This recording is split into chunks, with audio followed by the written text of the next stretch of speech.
Вот эта вот, с первого взгляда, безобидная штука называется слэпер. Она не считается ударно-дробящим оружием, но, тем не менее, очень удачно применяется при самообороне, как против любого хищного зверя, так и против человека. Ее часто подвешивают на ремень, она исполнена вот в основном в таком дизайне.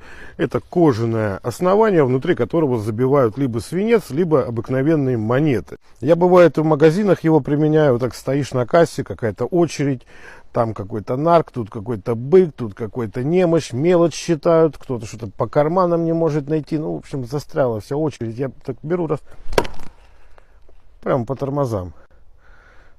И передо мной очередь начинает сокращаться. Человек просто выпадает, и все.